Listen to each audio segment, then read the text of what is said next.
Have you ever had a roommate who started out great, but then slowly little things started to drive you crazy? They leave their dishes in the sink, they're always late with their half of the rent, and soon you're on a collision course. Well, that's exactly what was happening in Texas in the late 1820s. The honeymoon period between the Anglo-American settlers and the Mexican government was officially over. The small disagreements over religion and slavery were about to erupt into open defiance. We're about to dive into the story of the very first attempt to create an independent Texas, a secret government report that spelled doom for the colonists' way of life, and the fiery conflicts that pushed Texas to the brink of war. If you're ready for a tale of stubborn colonists, suspicious officials, and rising tensions, then show your support for the cause by raising your banner and clicking that subscribe button. Don't forget to give us a like to let us know you're part of the army of history lovers. Our story begins in East Texas, near the town of Nacogdoches, with an impresario named Hayden Edwards. Edwards was a wealthy and frankly arrogant man who got a land grant to bring in 800 families. He immediately caused trouble. He demanded that existing settlers, many of whom were Tejanos who had lived there for generations, show him a legal title to their land. If they couldn't, he threatened to kick them off and give their land to his new colonists. The settlers were furious and complained to the Mexican government. The government, siding with the longtime residents, canceled Edwards' contract. But Hayden's brother Benjamin wasn't going to take no for an answer. In December of 1826, Benjamin Edwards and about 30 armed followers rode into Nacogdoches, took over a building called the Old Stone Fort, and declared their own independent country, the Republic of Fredonia. Independence, justice, and liberty. We are a free and independent republic.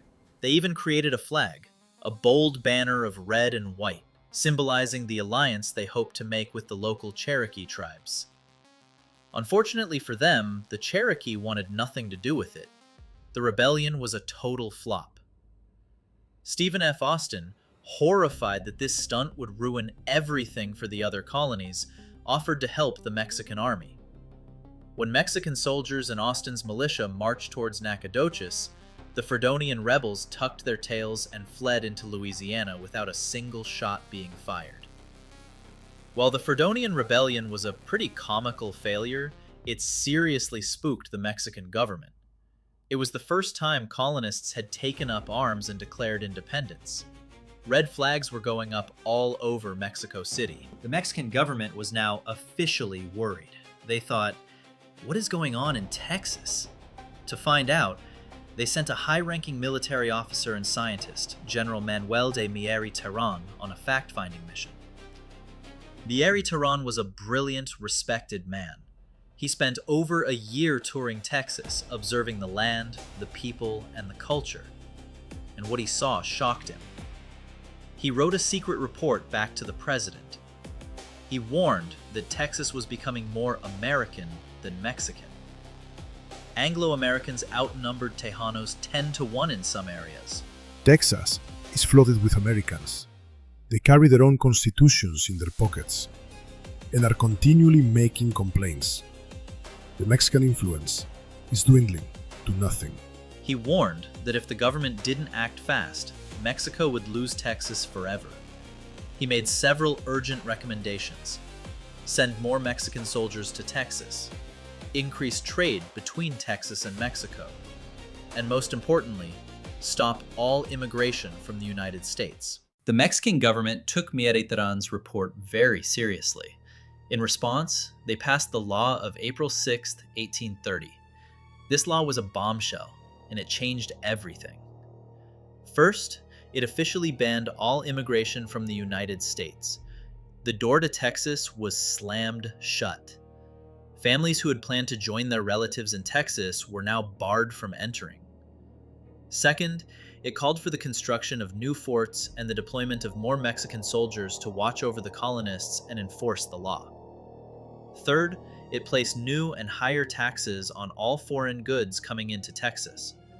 This was meant to encourage trade with Mexico, but for the colonists, it just meant that all the American products they relied on suddenly became much more expensive.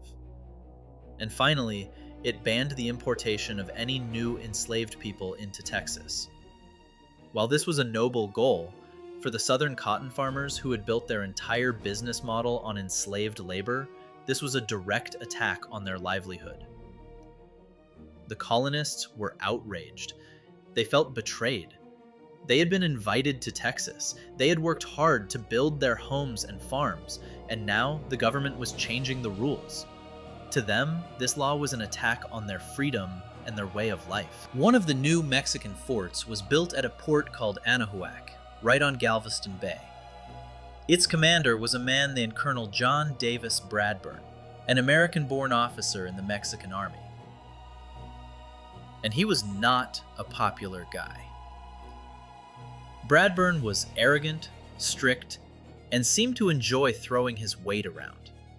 He enforced the new taxes with glee and declared martial law, which meant he could arrest anyone for any reason. He arrested a local land commissioner and, most famously, a loudmouth lawyer named William B. Travis for protesting his rule. This was the last straw for the colonists.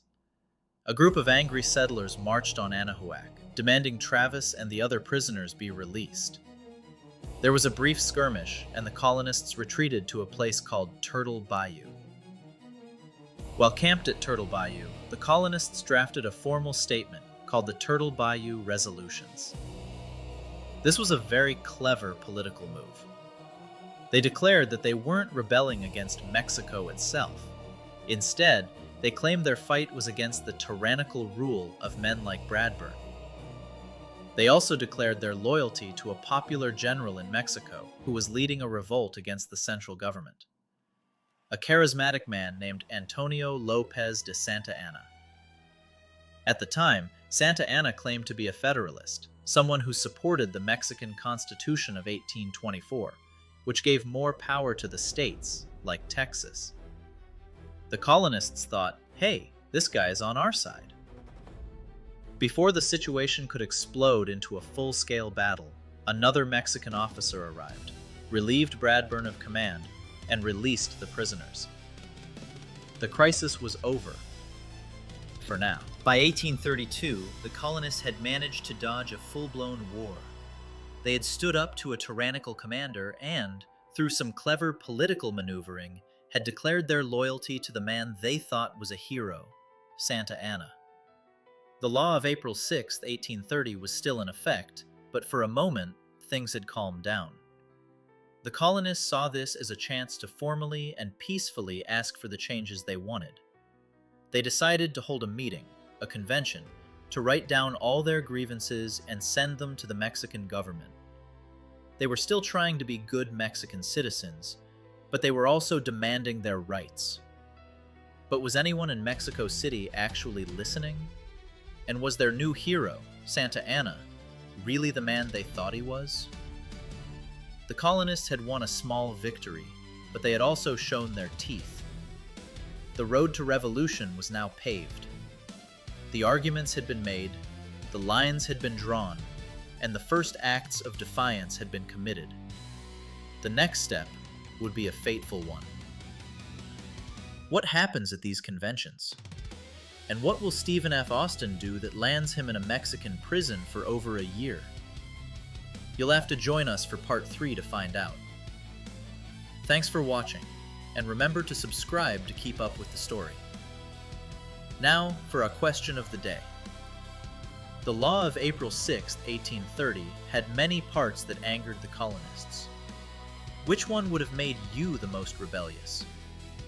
The ban on immigration, the new taxes, the military presence, or something else? Let us know your thoughts in the comments below. Keep questioning, keep learning, and remember that every big conflict starts with a few small cracks. Until next time, stay curious.